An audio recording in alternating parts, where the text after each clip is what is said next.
તો દેશમાં ચોથા ચરણના મતદાનને હવે ગણતરીના દિવસો બાકી છે। મધ્યપ્રદેશની 8 બેઠકો માટે 13 મે એ મતદાન થવાનું છે। મધ્યપ્રદેશમાં કોંગ્રેસના દિગ્ગજો ચૂંટણી પ્રચારમાં વ્યસ્ત છે। મતદાનને લઈને શું છે કોંગ્રેસના નેતાઓનો મત, આવો જાણીએ। મધ્યપ્રદેશમાં પ્રચાર દરમિયાન કોંગ્રેસના પૂર્વ મુખ્યપ્રધાન અને રાજગઢથી કોંગ્રેસના ઉમેદવાર દિગ્વિજયસિંહે TV9 સાથે એક્સક્લુઝિવ વાતચીત કરી। દિગ્વિજયસિંહે અદાણી અંબાણી પર પીએમ મોદીએ કરેલા નિવેદન પર સવાલ ઉઠાવ્યા અને કહ્યું કે અદાણી અંબાણી પર ઈડીથી તપાસ કેમ નથી કરાવતા। આ સાથે જ તેમણે જાતિ સર્વેમાં મુસ્લિમની સંખ્યા પર સવાલ પૂછતા સર્વે ઓથોરિટી પર જ સવાલ ખડા કરી દીધા।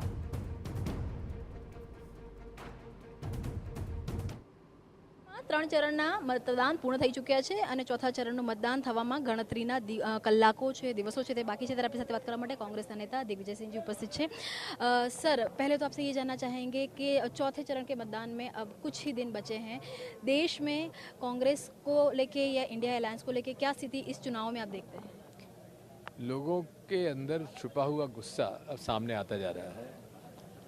लोग बाग धीरे धीरे मोदी जी के सरकार से नाराज़ी जाहिर करने लगे हैं और घबराहट मोदी जी और पूरे उनके भारतीय जनता पार्टी मोदी परिवार में है।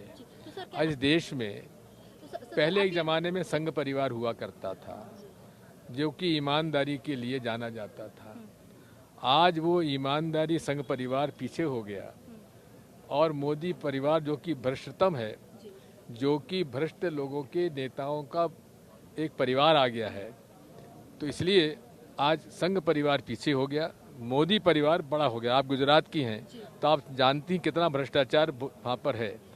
चलिए, वैसे जब चुनाव होते हैं तब आरोप प्रत्यारोप पार्टियों के बीच में होते हैं, लेकिन जो चुनाव के जो मुद्दे हैं वो भी बदल रहे हैं। पहली बार मंच पे से प्रधानमंत्री ने अब अदानी अंबानी पे निशाना साधा और ये बोल रहे हैं कि कांग्रेस को वहां से पैसा जा रहा है। जिस तरह से अदानी अंबानी को लेकर नरेंद्र मोदी ने बोला है, क्या कहेंगे आप? बोरियों में भर के, टेम्पो में भर के जा रहे हैं।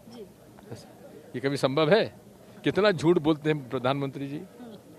आपको लग रहा है कि इन सब ये जो मुद्दे हैं वो लोगों पे इम्पैक्ट करेंगे? और आपने जिस तरह से मध्य प्रदेश में बात की है, कांग्रेस की अगर सरकार आती है तो किस तरह से लखपति बनेंगे, कितना इम्पैक्ट करेगा? और उसी के साथ मध्य प्रदेश के मुख्यमंत्री ने जो बयान दिया अनाज को लेके, वो कितना इस चुनाव में इम्पैक्ट करेगा?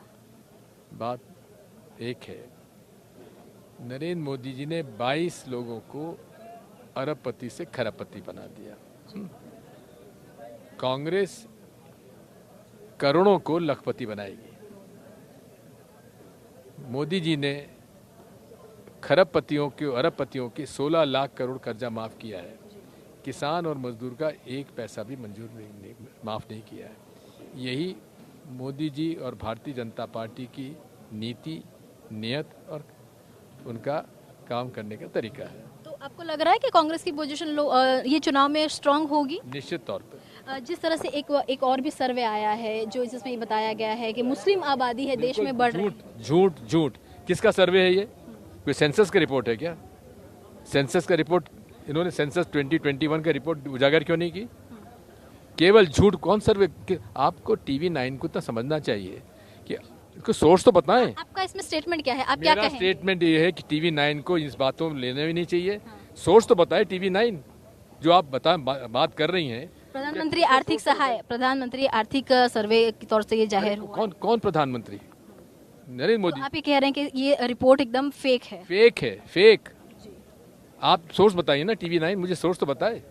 और इसी के साथ जिस तरह से चुनाव जा रहा है, संबित पात्रा ने जिस तरह से बयानबाजी की, उसी के साथ सैम पित्रोड़ा की भी जिस तरह से बात आई, रंग को लेकर सैम पित्रोड़ा ने बात की। ये क्यों भूल जाते हैं?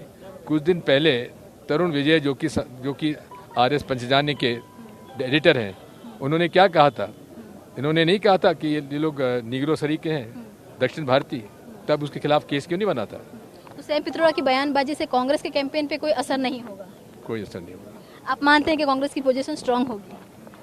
નિશ્ચિત તौर ધન્યવાદ અમારી સાથે વાત કરને કે લીએ। તો આ હતા દિગ્વિજયસિંહ કે જે કહી રહ્યા છે કે સેમ પિત્રોડાની વાત કરવામાં આવે તો તેમના નિવેદનથી પણ કોંગ્રેસ પર આ વખતે કોઈ અસર નહીં થાય અને જે સર્વેની વાત છે તે સર્વેને તે સાફ રીતે ફેક હોવાનો, ખોટો હોવાનો નકારી રહ્યા છે અને તેની સાથે જ તમામ જે મુદ્દાઓ પર છે તે કહી રહ્યા છે કે આ વખતે કોંગ્રેસની પોઝિશન છે તે મજબૂત થશે।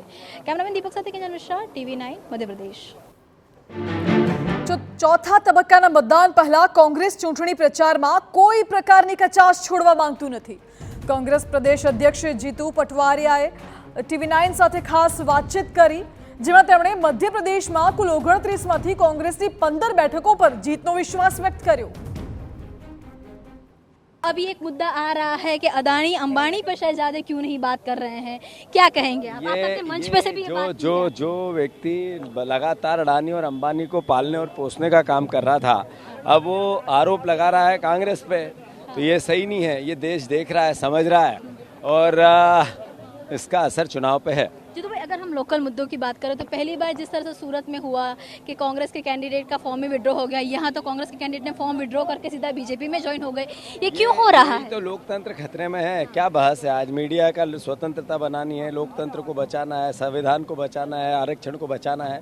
ये सवाल क्यों आ रहे हैं? इसीलिए तो आ रहे हैं. नहीं तो पर ये क्यों हमेशा जब जब चुनाव आता है, नया भारत और सिर्फ ये इसकी बात नहीं, मध्य प्रदेश जहाँ जहाँ चुनाव आता है कांग्रेस टूटती है, क्यों ये मध्य प्रदेश में भी क्यों हो रहा है? अराजकता 400 पार का जो नारा है ना, इसी ताकत का अहंकार है. हमारे पास 400 पार थे, हमने जनसंघ की उस समय बहुत मदद की, तारीफ की, विपक्ष को ध्यान रखा, तो देश देख रहा है, सबक सिखाएगा. बस अंतिम सवाल कि आप कितनी इस बार सीटें देख रहे हैं? 15 से ज्यादा मध्य प्रदेश में और देश में इंडिया गठबंधन की सरकार बनेगी. धन्यवाद हमारा बात करने के लिए. तो आ હતા કોંગ્રેસના મધ્યપ્રદેશના અધ્યક્ષ જીતુભાઈ પટવારી જે કહી રહ્યા છે કે 15થી વધારે સીટો મધ્યપ્રદેશમાં આ વખતે આવશે અને દેશની વાત કરવામાં આવે તો દેશમાં ઇન્ડિયા એલાયન્સ છે જે સરકાર બનાવશે.